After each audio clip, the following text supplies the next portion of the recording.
Good morning, students. I welcome you all to the online classes and hope you all must be fit and fine, enjoying these video lectures, right? So let's start with our today's topic, that is chapter number 4 from your geography textbook, that is agriculture. So you see, when we had started in our previous lecture, we had discussed regarding the crops, like we had discussed about rice, we had discussed about wheat, we had also discussed about millets. These three crops we have seen in our previous lecture. So today we are going to start about the topic that is called to be as the food crop, which is called as maize. You will see this maize, it's also, in Hindi what it's called to be as makka. You all must be knowing, right? And in English it is called to be as corn. You will see the biological name of this particular crop, that is your botanical name, that is Zea maize.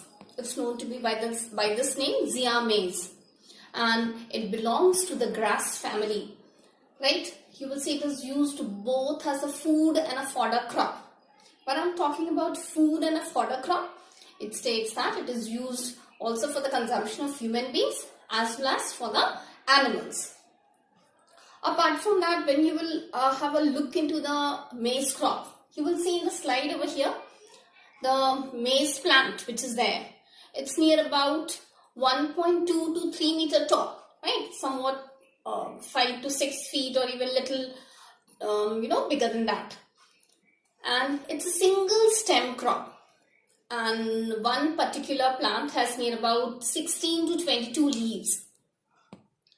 This particular crop, it's a rain-fed kharif crop, right? When I am talking about a rain-fed kharif crop, you will see only in a certain months it can be grown. But you will see nowadays with the help of irrigation, it can be grown in all the 3 seasons.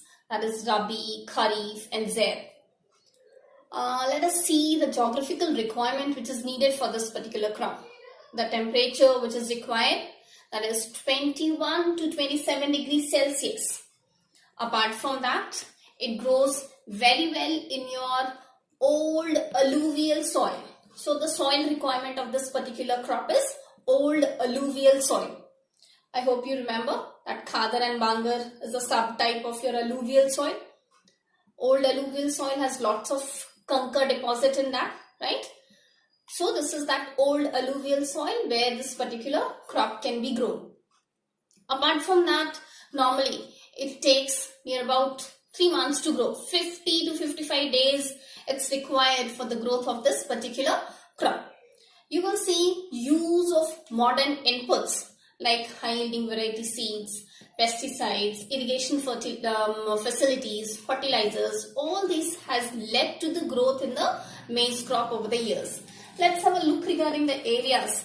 What all regions are there where this particular crop can be grown? That is in the areas of UP, Bihar, Andhra, Madhya Pradesh. All these are the regions where this particular maize crop can be grown in abundance. Fine. So this was regarding your maize.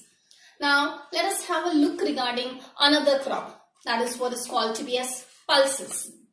You all must be knowing pulses are grown throughout our country. Like the variety of pulses which are grown, that is your tuar, masoor, moong, grams, right? All these are the varieties of pulses which can be grown in our country. You can go into the kitchen and have a look of the pulses, even what you consume, right? So those are being grown throughout the country.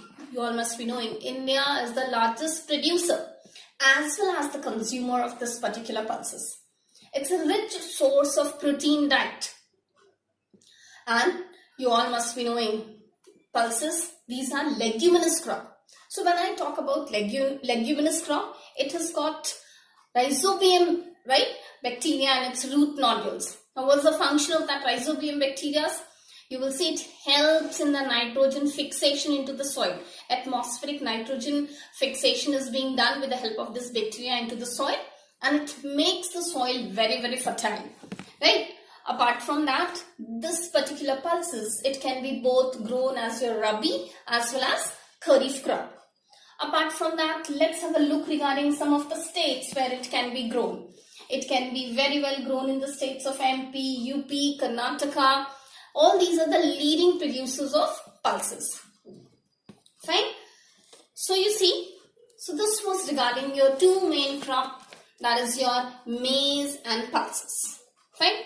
So what we have seen among the category of food crops, we have dealt with your rice, we have dealt with wheat, we have dealt with maize, and we have dealt with pulses. Now, let us move to another category, that is food crops other than grains.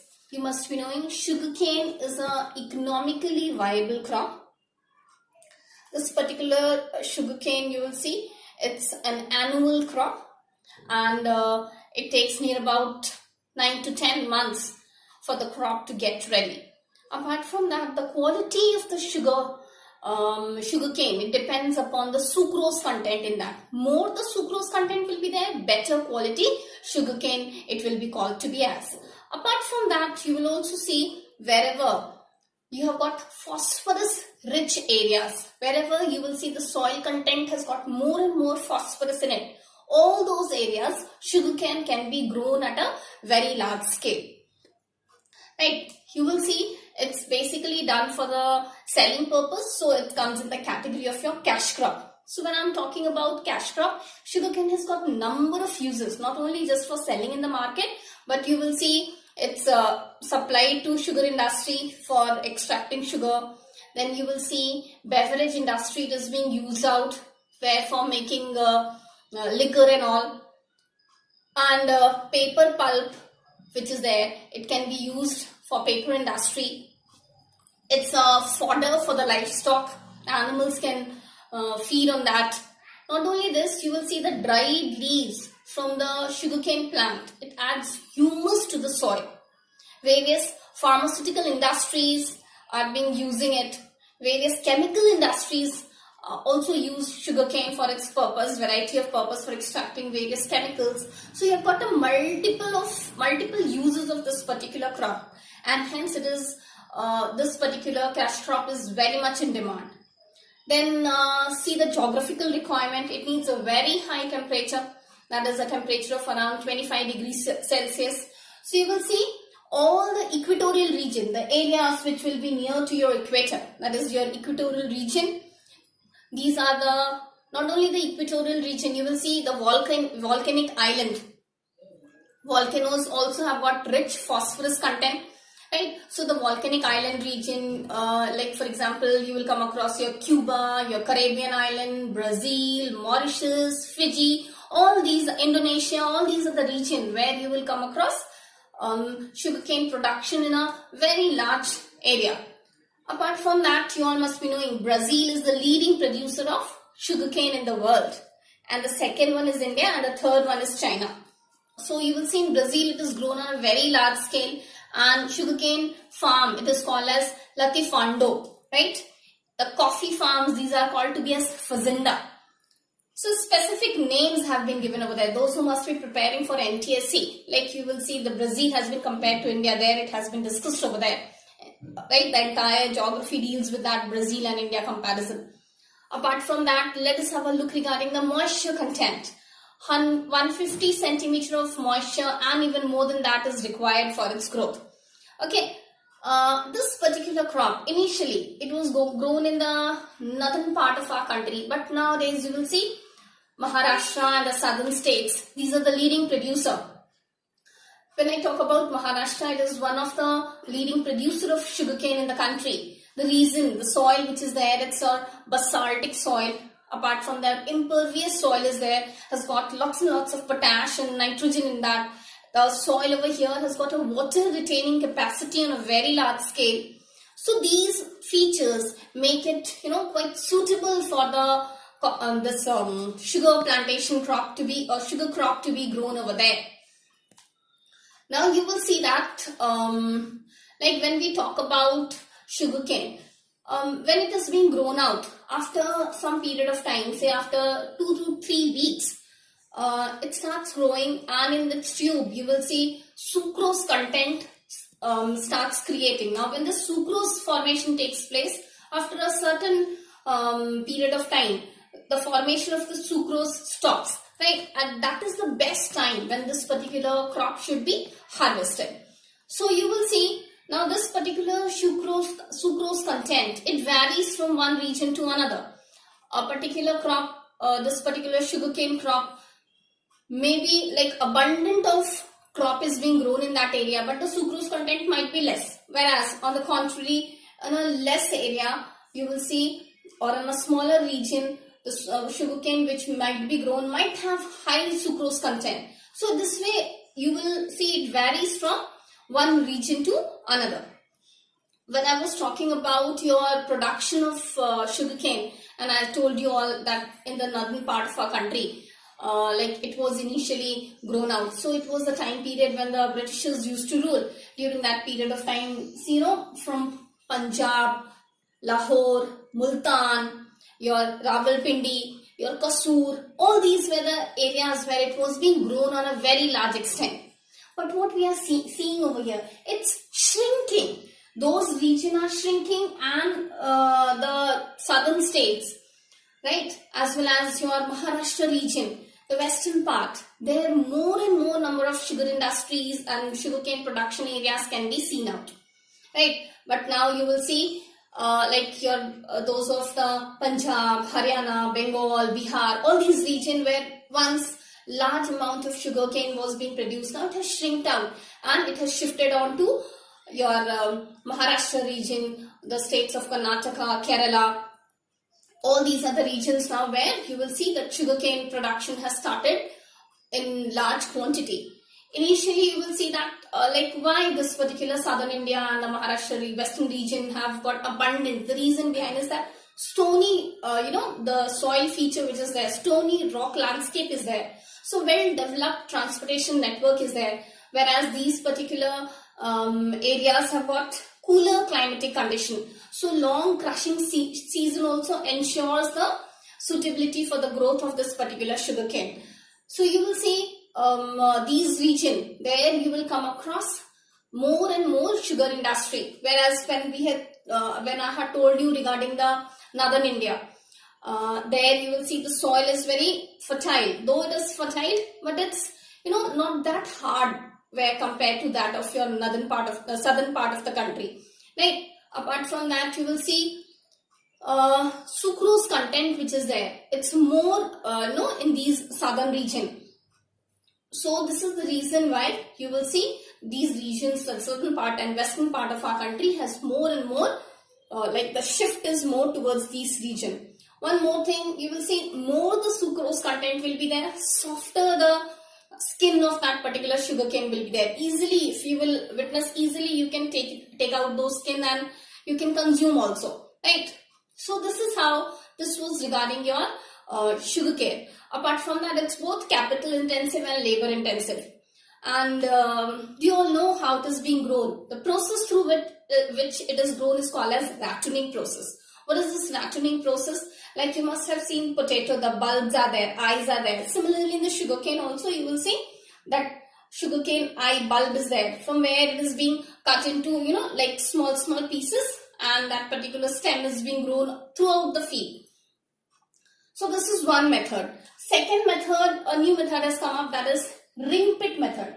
So look into the 2-minute slide.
In this ring pit method, a pit is being dug, right?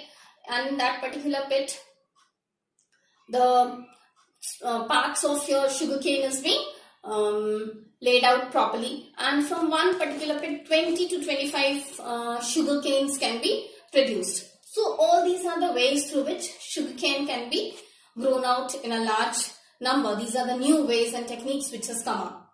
Fine. So this is what all we are going to discuss today. So let's have a quick recap what we have discussed. We have discussed about rice, we have discussed about wheat, we have discussed about millets, that's your coarse grain, we have discussed about maize, we have discussed about pulses. So these were in the category of your food crops, right? Apart from that, we have discussed about other than food crop, under that category we have seen the sugar. So this is what we will discuss today in today's lecture, and take on the question now. So write the question is, write the geographical conditions which are required for the growth of rice, wheat, millets, maize, pulses and sugarcane. What you will be doing? Make a tabular presentation, right? There you will be writing your geographical conditions, like you will mention about temperature, you will mention about soil, you will also discuss regarding the leading producers, states, right? Rainfall, all these, whatever geographical conditions we had discussed, all those you will be mentioning about. Very important question, either it comes for your 1 mark question or for your 3 mark question in your board exam. So need to do all these types of crops properly. So see you in the next lecture. Till then, goodbye. Take care, stay safe. Thank you.